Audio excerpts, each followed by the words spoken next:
Glenarvan did not reply, but sprang upon Robert's horse, and the two were soon galloping towards the west in the direction from which their companions were to come.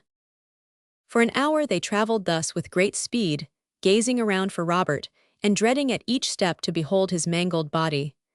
Glenarvan tortured the flanks of his horse with his spurs. Suddenly shots were heard, and reports at regular intervals, like signals for recognition. "It is they," cried Glenarvan. Thalcave and he urged their horses to a more rapid pace, and a few moments afterwards, they joined the party led by Paganel. Lively gratitude. To Glenarvan's joy, Robert was there, alive, borne by the noble Thayuka, who neighed with pleasure at seeing his master. "Ah, my boy," cried Glenarvan with unspeakable tenderness, and Robert and he, dismounting, rushed into each other's arms. Then it was the Indian's turn to clasp to his breast the courageous son of Captain Grant. He lives," exclaimed Glenarvan. "Yes," replied Robert, "thanks to Thayuka." The Indian had not waited for these words of gratitude to embrace his horse, but at that very moment he spoke to him and embraced him, as if human blood flowed in the veins of the noble animal. Then, turning towards Paganel, he pointed to young Robert. "A brave boy," said he. Glenarvan, however, asked, even while he admired the lad, "Why, my son, did you not let Thalcave or me try this last chance of saving you?" "My lord," replied he, in accents of the liveliest gratitude, "was it not my duty to sacrifice myself, when Thalcave has saved my life, and you are going to save my father?" Chapter 20. Strange Signs. After their first outbursts of joy at meeting were over, Paganel, Austin, Wilson, and Mulready, all who had remained behind except the Major, were conscious of one thing, namely, that they were suffering from thirst. Fortunately, the Guamini flowed at no great distance. They accordingly continued their journey, and at 7 o'clock in the morning the little party arrived at the Ramada. On seeing its entrance strewn with the bodies of the wolves, it was easy to understand the violence of the attack and the vigor of the defense. The travelers, after fully quenching their thirst, devoted their attention to breakfast in the enclosure. The ostrich steaks were declared excellent, and the armadillo, roasted in its own covering, was a delicious dish.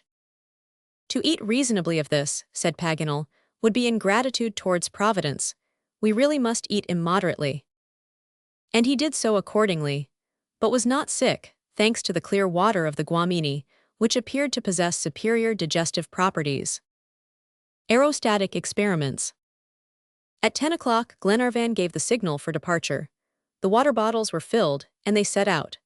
The horses, being greatly revived, evinced much spirit, and maintained an easy and almost continuous canter. The next morning they crossed the boundary which separates the Argentine plains from the Pampas. Here Thalcave hoped to meet the chiefs in whose hands he doubted not that he should find Harry Grant, and rescue him and his two companions from slavery.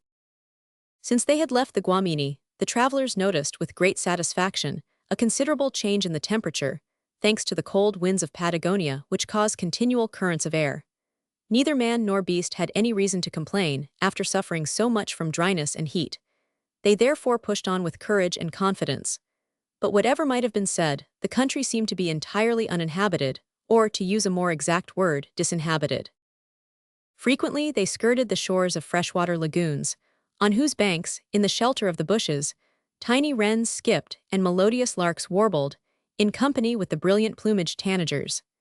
These pretty birds gaily fluttered about, heedless of the haughty starlings that strutted on the banks like soldiers with their epaulets and red breasts. In the thorny coppices the nests of the Anubis swung like hammocks, and on the shores of the lagoons magnificent flamingos, marching in regular file, spread their fiery-colored wings to the wind.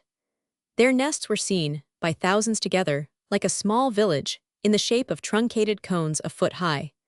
The birds were not startled at the approach of the travelers, which was contrary to Paganel's calculations. "I have been curious for a long time," said he to the Major, "to see a flamingo fly." "Well," said MacNab, "now, since I have an opportunity, I shall profit by it." "Do so, Paganel." "Come with me, Major, and you too, Robert, I need witnesses." And Paganel, leaving his companions to go on, proceeded towards the flock of flamingos, followed by Robert and the Major. Arriving within range, Paganel fired a blank charge, for he would not needlessly destroy even a bird, and all the flamingos flew away, while the geographer gazed at them attentively through his glasses. "Well," said he to the major when the flock had disappeared, "did you see them fly?" "Certainly," replied MacNab, "you could not do otherwise unless you were blind. But let us hasten on, for we have fallen a mile behind." When he had joined his companions, Paganel found Glenarvan in excited conversation with the Indian, whom he did not appear to understand. Thalcave had frequently stopped to examine the horizon, and each time his countenance expressed a lively astonishment.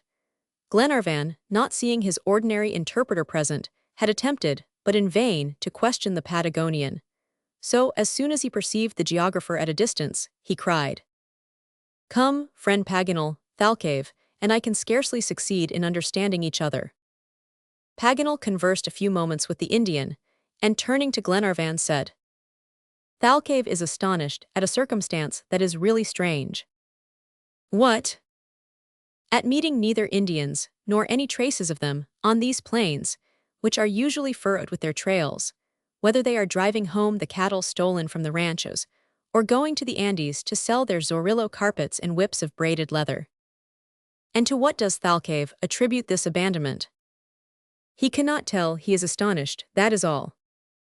"But what Indians did he expect to find in this part of the Pampas?" "The very ones who have had foreign prisoners, those natives who are commanded by the caziques Cafocura, Catriel, and Yanchitras." "Who are these caziques?"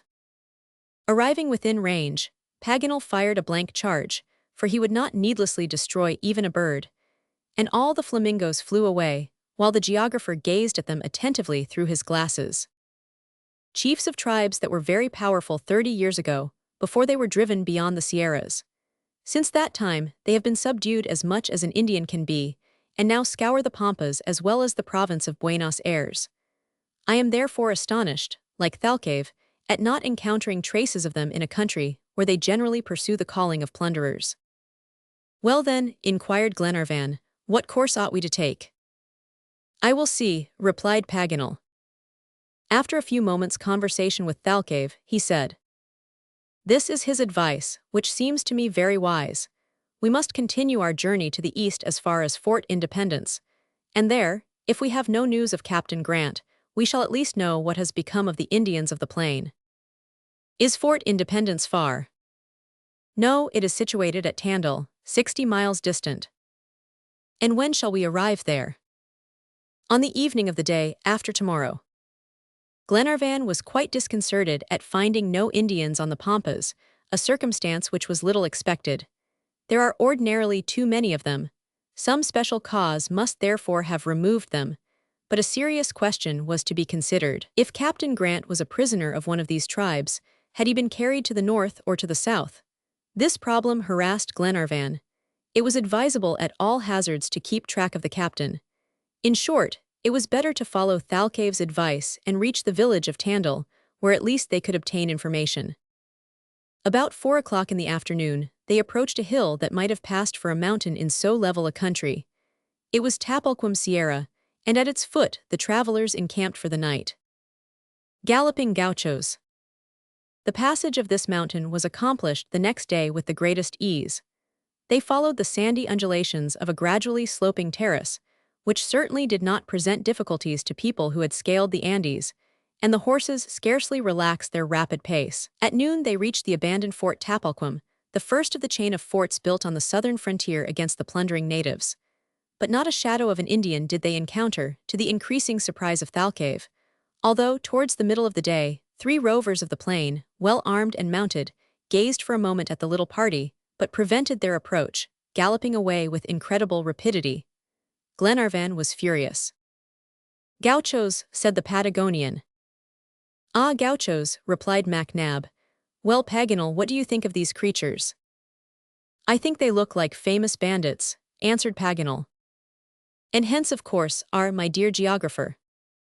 "Of course, my dear major." Paganel's avowal was followed by a general laugh, which did not disconcert him at all. According to Thalcave's orders, they advanced in close ranks, and at evening encamped in a spacious abandoned rancho, where the chief Catriel generally assembled his bands of natives. From an examination of the ground and the absence of fresh tracks, the Patagonian knew that it had not been occupied for a long time. The next morning Glenarvan and his companions found themselves again on the plain. The first estancias, vast establishments for raising cattle, which border upon the Tandil, were descried, but Thalcave resolved not to stop, but to keep straight on to Fort Independence, where he wished to obtain information, especially concerning the singular condition of this abandoned country. The trees, so rare since leaving the Andes, now reappeared. The greater part of these have been planted since the arrival of the Europeans on the American continent. They generally surround corrals, vast cattle enclosures protected with stakes. Here thousands of cattle, sheep, cows, and horses, branded with the mark of the owner, graze and fatten, while large numbers of huge dogs keep watch. The soil is admirably adapted to raising cattle and yields an excellent fodder. The people lead the life of the shepherds of the Bible. Their flocks are perhaps even more numerous than those which fed on the plains of Mesopotamia, but the family element is wanting, and the owners of the great folds of the Pampas have little to recommend themselves or their manner of life. Paganel explained all these particulars to his companions, and even succeeded in interesting the Major. Thalcave, meanwhile, hastened their progress, as he wished to arrive that evening at Fort Independence. The horses, urged on by their masters, and following the example of Thayuka, dashed through the tall grass. They passed several farms, fortified and defended by deep ditches. The principal house was provided with an elevated terrace, from which the inmates could fire upon the plunderers of the plain. Glenarvan might perhaps have obtained here the information that he sought, but it was wisest to go to the village of Tandil. They did not stop, therefore, and soon the feet of the horses struck the grassy sward of the first mountain slopes. An hour afterward the village appeared at the bottom of a narrow gorge, crowned by the embattled walls of Fort Independence. In fact, they were a dozen young children and boys who were drilling very nicely. Their uniform consisted of a striped shirt, confined at the waist by a leathern girdle. Chapter 21. A False Trail. Paganel, after giving his companions a brief account of the village of Tandil, added that they could not fail to obtain information there. Moreover, the fort was always garrisoned by a detachment of national troops. Glenarvan, accordingly, put the horses into the stable of a fonda, and Paganel, the Major, Robert, and he, under the guidance of Thalcave, proceeded towards Fort Independence. After ascending the ridges of the mountains for a short time, they arrived at the postern, rather carelessly guarded by a native sentinel. They passed without difficulty, and inferred either great negligence or extreme security. A few soldiers were exercising on the parade ground of the fort, the oldest of whom was not more than 20, and the youngest scarcely 10. In fact, they were a dozen young children and boys who were drilling very nicely. Their uniform consisted of a striped shirt confined at the waist by a leathern girdle. The mildness of the climate justified this light costume. Each of these young soldiers carried a gun and a sword, which were too long and heavy for the little fellows. All had a certain family resemblance, and the corporal who commanded resembled them too. They were 12 brothers, who were parading under the orders of the 13th. An Argentine commandant. Paganel was not astonished. He remembered his Argentine statistics, and knew that in this country the average number of children in a family exceeds 9. But what surprised him exceedingly was to see these little soldiers practicing the French tactics, and to hear the orders of the corporal given in his own native language. "This is singular," said he. But Glenarvan had not come to see boys drill, still less to occupy himself with their nationality or relationship. He did not, therefore, give Paganel time to express further astonishment, but besought him to ask for the commander of the fortress. Paganel did so, and one of the soldiers proceeded towards a small building which served as the barracks. A few moments after, the commander appeared in person. He was a man of 50, robust, with a military air, thick whiskers, prominent cheekbones, gray hair, and commanding look, so far as one could judge through the clouds of smoke that issued from his short pipe. Thalcave, addressing him, introduced Lord Glenarvan and his companions. While he spoke, the commander kept scrutinizing Paganel with quite embarrassing persistence. The geographer did not know what the trooper meant, and was about to ask him, when the latter unceremoniously seized his hand, and said, in a joyous tone, in his own language, "A Frenchman." "Yes, a Frenchman," replied Paganel. "Ah, I am delighted. Welcome, welcome. I am almost a Frenchman, cried the commander, shaking the geographer's arm with rather painful violence. One of your friends? Asked the major of Paganel. Yes, replied he with national pride. We have friends in all parts of the world. Ah, I am delighted. Welcome, welcome. I am almost a Frenchman, cried the commander, shaking the geographer's arm with rather painful violence. Raising a regiment. He then entered into conversation with the commander. Glenarvan would gladly have put in a word in regard to his affairs, but the soldier was telling his story, and was not in the mood to be interrupted. This honest man had left France a long time before, and the native language was no longer perfectly familiar to him. He had forgotten, if not words, at least the manner of combining them. As his visitors soon learned, he had been a sergeant in the French army. Since the foundation of the fort, he had not left it, and commanded it by appointment from the Argentine government. He was by parentage a Basque, and his name was Manuel Ifereger. A year after his arrival in the country, Sergeant Manuel was naturalized, joined the Argentine army, and married an honest Indian woman who had twins, boys to be sure, for the sergeant's worthy consort would never present him with daughters. Manuel did not think of any other calling than that of the soldier, and hoped, in time, with the help of God, to offer to the Republic a whole battalion of young soldiers. You have seen them, said he. Charming fellows, good soldiers, Jose, Juan, Miguel, Pepe. Pepe is only 7 years old and is already biting his cartridge. Pepe, hearing himself complimented, joined his 2 little feet, and presented arms with perfect precision. He will do, added the sergeant. He will be a major or brigadier general one day. This story lasted a quarter of an hour, to Thalcave's great astonishment. The Indian could not understand how so many words could come from a single throat. No one interrupted the commander, and even a French sergeant had to conclude at last, though not without forcing his guests to accompany him to his dwelling. Here they were introduced to Madame Ifereger, who appeared to be a good-looking person, if this expression may be employed in regard to an Indian. When he had exhausted himself, the sergeant asked his guests to what he owed the honor of their visit, and now it was their turn to explain. Paganel, opening the conversation in French, told him of their journey across the Pampas, and ended by asking why the Indians had abandoned the country. War, replied the sergeant. War. Yes, civil war. Civil war, rejoined Paganel. Yes, war between Paraguay and Buenos Aires, answered the sergeant. Well, why, all the Indians of the north are in the rear of General Flores, and those of the plains are plundering. But the caciques? The caciques with them. This answer was reported to Thalcave, who shook his head. Indeed, he either did not know, or had forgotten, that a civil war, which was afterwards to involve Brazil, was decimating 2/3 of the Republic. The Indians had everything to gain in these internal struggles, and could not neglect such fine opportunities for plunder. The sergeant, therefore, was not mistaken in attributing this desertion of the Pampas to the civil war that was being waged in the northern part of the Argentine provinces. But this event disconcerted Glenarvan's hopes. If Captain Grant was a prisoner of the caciques, he must have been carried by them to the northern frontiers. Yet how and where to find him? Must they attempt a perilous and almost useless search to the northern limits of the Pampas? It was a serious matter, which was to be earnestly considered. However, one important question was still to be asked of the sergeant, and the major thought of this, while his companions were looking at each other in silence. Have you heard of any Europeans being retained as prisoners by the caciques of the Pampas? Manuel reflected for a few moments, like a man who recalls events to recollection. Yes, said he at length. Ah, cried Glenarvan, conceiving a new hope. Revelations.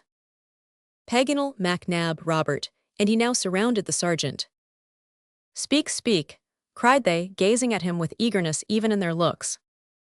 Several years ago, replied Manuel. Yes, that is it, European prisoners, but have never seen them. Several years ago, said Glenarvan. You are mistaken, the date of the shipwreck is definite. The Britannia was lost in June 1862, less than 2 years ago. Oh, more than that, my lord. Impossible, cried Paganel. Not at all, it was when Pepe was born, there were 2 men. No, 3, said Glenarvan. 2, replied the sergeant, in a positive tone. "Two," exclaimed Glenarvan, very much chagrined. "Two Englishmen." "No," continued the sergeant. "Who speaks of Englishmen? It was a Frenchman and an Italian." "An Italian who was massacred by the Indians," cried Paganel. "Yes, and I learned afterwards, Frenchmen saved." "Saved?" exclaimed Robert, whose very life seemed to hang on the sergeant's lips. "Yes, saved from the hands of the Indians," replied Manuel. Each looked to the geographer, who beat his brow in despair. "Ah, I understand," said he at last. "All is clear, all is explained." "But what is to be done?" asked Glenarvan, with as much anxiety as impatience. "My friends," answered Paganel, taking Robert's hands, "we must submit to a severe misfortune. We have followed a false trail. The captive in question is not the captain, but one of my countrymen, whose companion, Marco Vasilo, was actually assassinated by the Indians. A Frenchman who often accompanied these cruel savages to the banks of the Colorado, and who, after fortunately escaping from their hands, returned to France. While thinking that we were on the track of Captain Grant, we have fallen upon that of young Gennard." A profound silence followed this declaration. The mistake was palpable. The sergeant's story, the nationality of the prisoner, the murder of his companion, and his escape from the hands of the Indians, all accorded with the evident facts. Glenarvan gazed at Thalcave with a bewildered air. The Indian then resumed the conversation. "Have you never heard of 3 English captives?" he asked the sergeant. "Never," replied Manuel. "It would have been known at Tandil, I should have heard of it. No, it cannot be." Glenarvan, after this formal response, had nothing more to do at Fort Independence. He and his friends, therefore, departed, not without thanking the sergeant and shaking hands with him. Glenarvan was in despair at this complete overthrow of his hopes. Robert walked beside him in silence, with tearful eyes, while his protector could not find a single word to console him. Paganel gesticulated and talked to himself. The major did not open his lips. As for Thalcave, his Indian pride seemed humbled at having gone astray on a false trail. No one, however, thought of reproaching him for so excusable an error. They returned to the encampment, saddened indeed. Still, not one of the courageous and devoted men regretted so many hardships uselessly endured, so many dangers vainly incurred. But each saw all hope of success annihilated in an instant. Could they find Captain Grant between Tandil and the sea? No. If any prisoner had fallen into the hands of the Indians on the Atlantic coast, Sergeant Manuel would certainly have been informed. More than once during the journey, the attention and interest of all, but especially of Paganel, were arrested by the curious illusion of the mirage. An event of such a nature could not have escaped the natives who trade from Tandil to Carmen. Among the traders of the Argentine plains, everything is known and reported. There was therefore but one course now to take, to join, without delay, the Duncan at Cape Medano, the appointed rendezvous.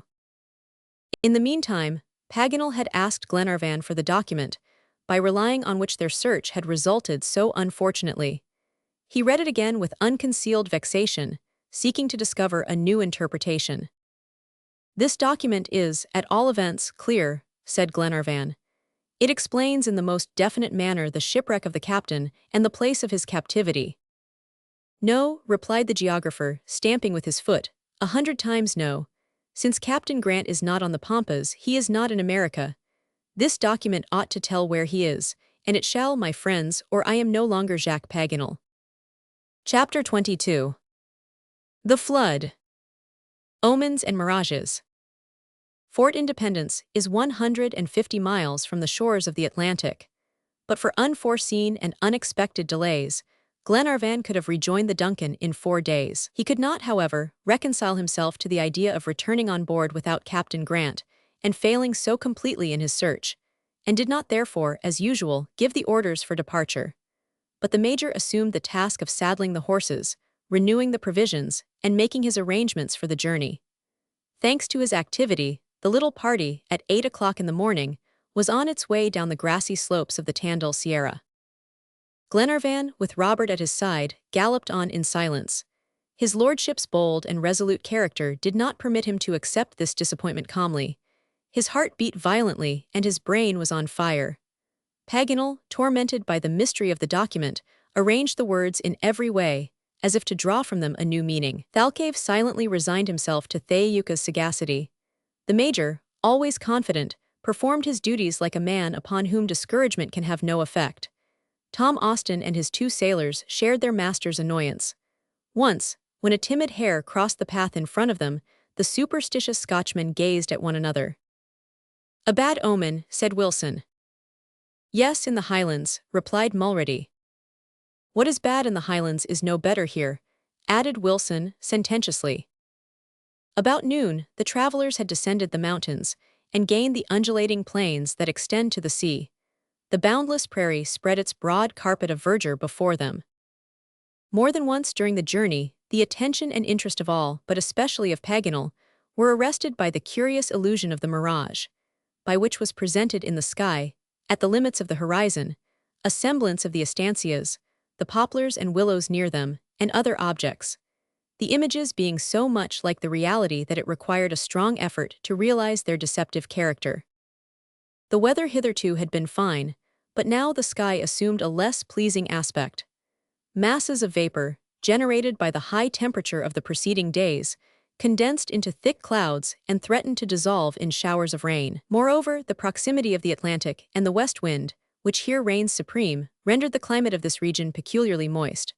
However, for that day at least the heavy clouds did not break, and at evening the horses, after traveling 40 miles, halted on the edge of a deep Canada, an immense natural ditch filled with water. A shelter was wanting, but the ponchos served for tents as well as clothing, and peaceful slumbers enwrapped all. The next day, as they progressed farther, the presence of subterranean streams betrayed itself more noticeably, and moisture was seen in every depression of the ground. Soon they came to large ponds, some already deep and others just forming. So long as there were only lagoons, the horses could easily extricate themselves, but with these treacherous swamps it was more difficult. Tall grass obstructed them, and it was necessary to incur the danger before it could be understood.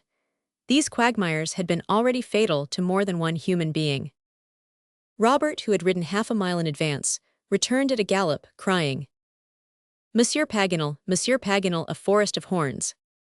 "What," replied the geographer, "have you found a forest of horns?" Yes, or at least a field." "A field, you are dreaming, my boy," said Paganel, shrugging his shoulders. "I am not dreaming," retorted Robert. "You shall see for yourself. This is a strange country, people sow horns and they spring up like corn.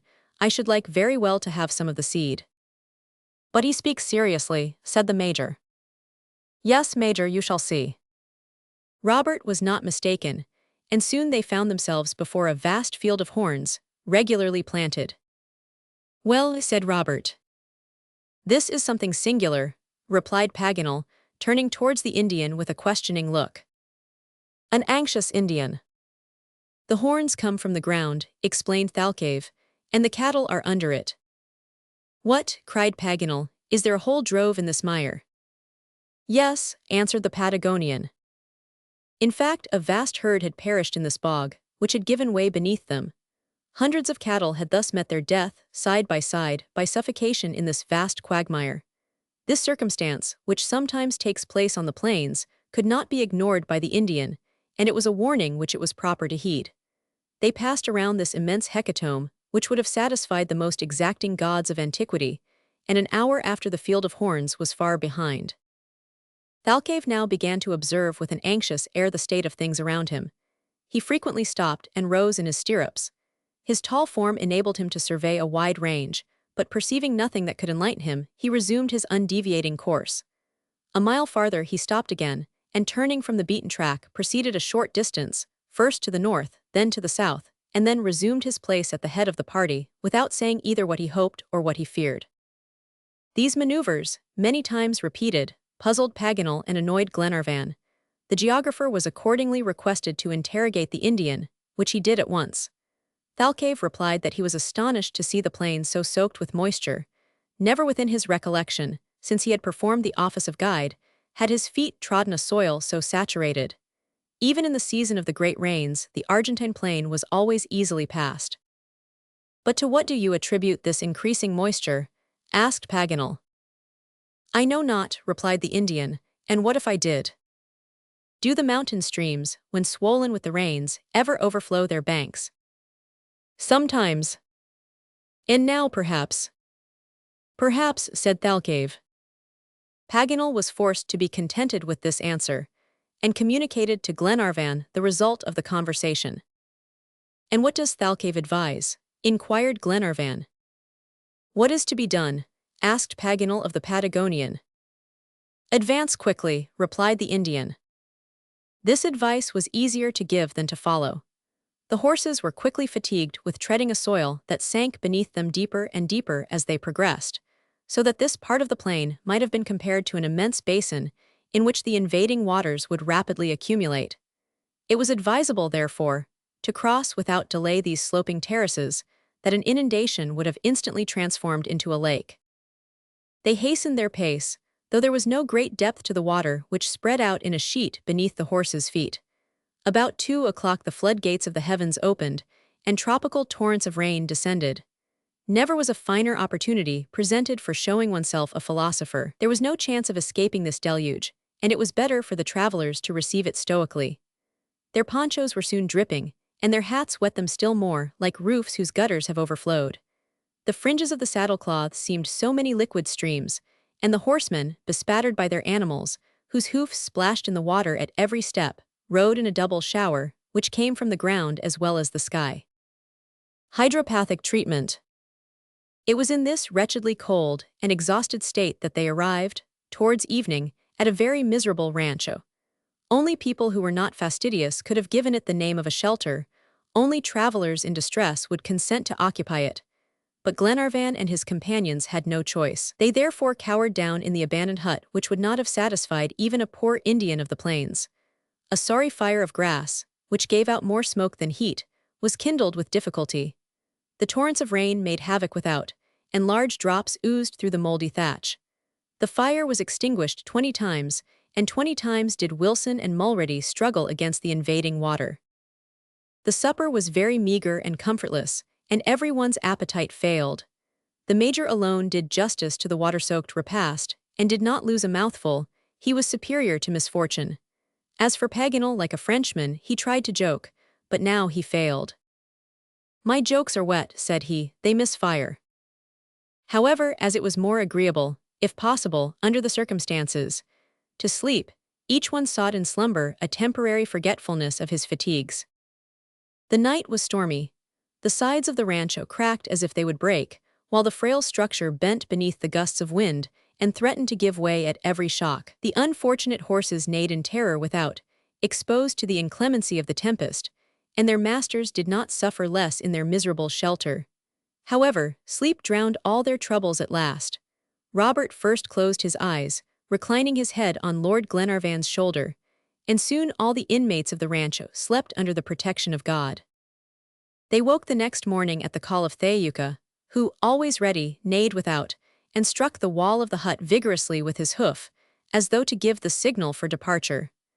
They owed him too much not to obey him, and they accordingly resumed their journey. The rain had ceased, but the hard earth held what had fallen. On the impenetrable clay, pools, marshes, and ponds overflowed and formed immense banados of treacherous depth. Paganel, on consulting his map, judged rightly that the Grand and Nivarota rivers, into which the waters of the plain usually flow, must have mingled together in one broad stream. An extremely rapid advance, therefore, became necessary. The common safety was at stake. If the inundation increased, where could they find a refuge? The vast circle of the horizon did not offer a single point, and on this level plain the progress of the water must be rapid. The horses were urged to their utmost speed. Thayuka took the lead, and might have borne the name of Seahorse, for he pranced as if he had been in his native element. Suddenly, about 6 o'clock in the evening, he manifested signs of extreme agitation. He turned frequently towards the vast expanse to the south, his neighs were prolonged, his nostrils keenly snuffed the air, and he reared violently. Thalcave, whom his antics could not unseat, managed his steed without difficulty. The froth from the horse's mouth was mingled with blood under the action of the firmly closed bit, and yet the spirited animal could not be calm. If free, his master felt but too well that he would have fled away at full speed towards the north. What is the matter with Thayuka? Asked Paganel. Has he been bitten by those voracious bloodsuckers of the Argentine waters? No, replied the Indian. Is he terrified, then, at some danger? Yes, he has scented danger. What? I do not know.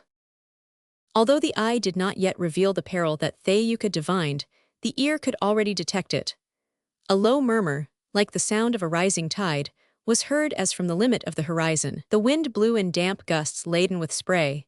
The birds, as if fleeing from some unknown phenomenon, shot swiftly through the air, and the horses, wading to their knees, felt the first impulse of the current. Soon a mingled roar, like bellowing, neighing, and bleating, resounded half a mile to the south, and immense herds appeared, tumbling, rising, and rushing, a confused mass of terrified beasts, and fled by with frightful rapidity. It was scarcely possible to distinguish them in the midst of the clouds of spray dashed up by their flight. The flood," replied Thalcave, spurring his horse towards the north. Quick, quick, cried Thalcave in a piercing voice. What is it? Said Paganel. The flood, replied Thalcave, spurring his horse towards the north. The inundation, cried Paganel, and his companions, with him at their head, fled away in the track of Thayuka. It was time. 5 miles to the south, a high and broad wall of water was rushing over the plain, which was fast becoming an ocean. The tall grass disappeared as before the scythe, and the tufts of mimosas, torn up by the current, separated and formed floating islands. The mass of waters spread itself in broad waves of irresistible power. The dikes of the great rivers had evidently given way, and perhaps the waters of the Colorado and Rio Negro were now mingling in a common stream. The wall of water described by Thalcave advanced with the speed of a race horse. The travelers fled before it like a cloud driven by the storm. Their eyes sought in vain a place of refuge. Sky and water mingled together on the horizon. The horses, excited by the danger, dashed along in a mad gallop, so that their riders could scarcely keep their seats. Glenarvan frequently glanced behind him. The water is overtaking us, he thought. Quick, quick, cried Thalcave. The arcs! The unfortunate beasts were urged to a swifter pace. From their flanks, lacerated with the spur, flowed bright red streams, which marked their course on the water by long crimson lines. They stumbled in the hollows of the ground, they were entangled in the hidden grass, they fell and rose again continually. The depth of the water sensibly increased. Long surges announced the onrush of the mass of water that tossed its foaming crests less than 2 miles distant. For a quarter of an hour, this final struggle against the most terrible of elements was prolonged. The fugitives could keep no account of the distance they had traversed, but judging by the rapidity of their flight, it must have been considerable. Meantime the horses, immersed to their breasts, could no longer advance without extreme difficulty. Glenarvan, Paganel, Austin, all believed themselves lost, victims of the horrible death of unfortunates abandoned at sea. Their animals began to lose their footing. 6 feet of water was sufficient to drown them. We must forbear to picture the acute anguish of these 8 men overtaken by a rising inundation. They felt their powerlessness to struggle against these convulsions of nature, superior to human strength. Their safety was no longer in their own hands. 5 minutes after, the horses were swimming, while the current alone carried them along with irresistible force and furious swiftness. All safety seemed impossible when the voice of the major was heard. A tree, said he. A tree, cried Glenarvan. Yes, yonder, replied Thalcave, and he pointed northward to a kind of gigantic walnut tree, which rose solitary from the midst of the waters. His companions had no need to be urged. This tree that was opportunely presented to them they must reach at all hazards. The horses probably could not accomplish the distance, but the men, at least, could be saved. The current would carry them. At that moment, Tom Austin's horse gave a stifled neigh and disappeared. His rider, extricating himself from the stirrups, began to swim vigorously. Cling to my saddle, cried Glenarvan to him. Thanks, my lord, replied he, my arms are strong. Your horse, Robert, continued Glenarvan, turning towards the boy. All right, my lord, all right, he swims like a fish. Attention, cried the major in a loud voice. This word was scarcely pronounced, when the enormous wall of water reached them. A huge wave, 40 feet high, overwhelmed the fugitives with a terrible roar.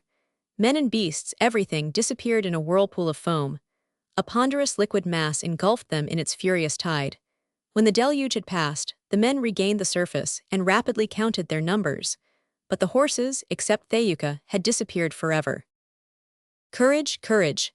cried Glenarvan, who supported Paganel with one arm and swam with the other. All right," replied the worthy geographer. "Indeed I am not sorry." What was he not sorry for? No one ever knew, for the poor man was forced to swallow the end of his sentence in half a pint of muddy water. The Major calmly advanced, taking a regular stroke of which the most skillful swimmer would not have been ashamed.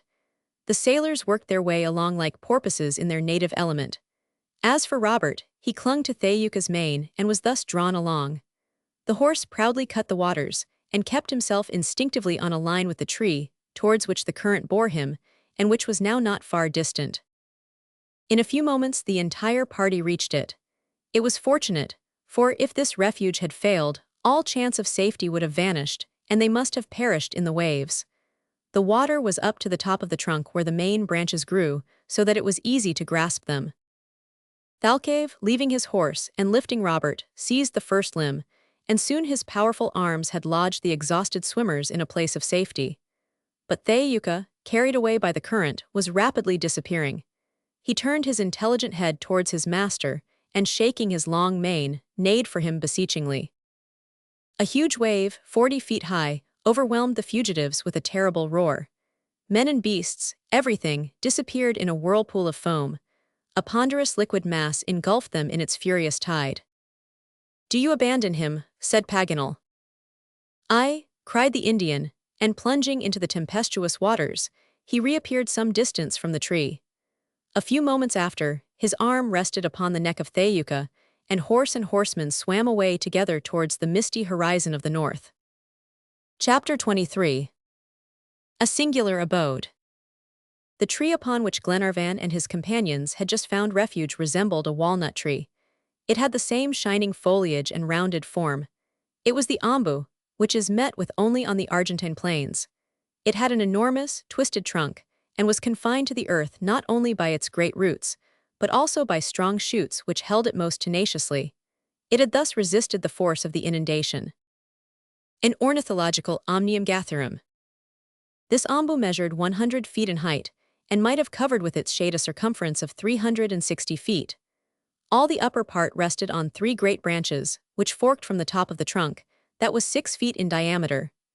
2 of these branches were nearly perpendicular, and supported the immense canopy of foliage, whose crossed, twisted, and interlaced limbs, as if woven by the hand of a basket-maker, formed an impenetrable shelter. The third branch, on the contrary, extended almost horizontally over the roaring waters. Its leaves were bathed in them, while it seemed a promontory to this island of verdure surrounded by an ocean. There was abundant space, also, in the interior of this gigantic tree. The foliage, which was not very dense at its outer circumference, left large openings like skylights, and made it well ventilated and cool. At sight of these branches rising in innumerable ramifications towards the clouds, while the parasitic convolvuli bound them to each other, and the rays of the sun shone through the interstices of the leaves, you would really have thought that the trunk of this ombu bore upon itself alone an entire forest. On the arrival of the fugitives, a feathered population flew away to the top branches, protesting by their cries against so flagrant a usurpation of their dwelling. These birds, that had themselves sought refuge upon this solitary ombu, were seen by hundreds, blackbirds, starlings, and many other richly feathered varieties, and when they flew away it seemed as if a gust of wind had stripped the tree of its leaves. Such was the asylum offered to Glenarvan's little party. Robert and the nimble Wilson were scarcely perched in the tree before they hastened to climb to the topmost branches. Their heads protruded above the dome of verdure. From this lofty position, the view embraced a wide range. The ocean created by the inundation surrounded them on all sides, and their eyes could discern no limit. No other tree emerged from the watery surface. The ombu, alone in the midst of the unconfined waters, groaned at every shock. At a distance, borne along by the impetuous current, floated uprooted trunks, twisted branches, thatch torn from some demolished ranch, beams swept by the waters from the roofs of cattle folds, bodies of drowned animals, bloody skins, and on a swaying tree, a whole family of growling jaguars that clung with their claws to this fragile raft. Still farther off, a black speck almost invisible attracted Wilson's attention. It was Thalcave and his faithful Thayuka, disappearing in the distance. He turned his intelligent head towards his master, and, shaking his long mane, neighed for him beseechingly. A committee of supply. Thalcave, friend Thalcave, cried Robert, stretching out his hands towards the courageous Patagonian. He will be saved, Mr. Robert, said Wilson, but let us join Lord Glenarvan. A moment after, Robert and the sailor descended the 3 stories of branches and found themselves among their companions. Glenarvan, Paganel, the Major, Austen, and Mulready were seated astraddle, or dangling in the branches, according to their own inclinations. Wilson gave an account of their visit to the top of the tree. All shared his opinion in regard to Thalcave. The only question was whether Thalcave would save Thayuka or Thayuka Thalcave. The present situation of these refugees was undeniably insecure. The tree would not probably give way to the force of the current, but the rising waters might reach the top branches, for the depression of the soil made this part of the plain a deep reservoir. Glenarvan's first care, therefore, was to establish, by means of notches, points of comparison which enabled him to note the different heights of the water. The flood was now stationary, and it appeared to have reached its greatest elevation. This was encouraging. "And now what shall we do?" asked Glenarvan. "Build our nest, of course," replied Paganel. "Build our nest," cried Robert. "Certainly, my boy, and live the life of birds, since we cannot live the life of fishes." "Very well," said Glenarvan, "but who will give us our beakful?" "I," replied the Major. All eyes were turned towards Mac Nab, who was comfortably seated in a natural armchair formed of 2 pliant branches, and with one hand was holding out the wet though well-filled saddlebags. "Ah, Mac Nab," cried Glenarvan, "this is just like you. You think of everything, even under circumstances where it is allowable to forget. As soon as it was decided not to be drowned, I concluded not to die of hunger." "I should not have thought of this," said Paganel innocently, "but I am so absent-minded." "And what do the saddlebags contain?" inquired Tom Austen. "Provisions for 7 men for 2 days," replied Mac Nab.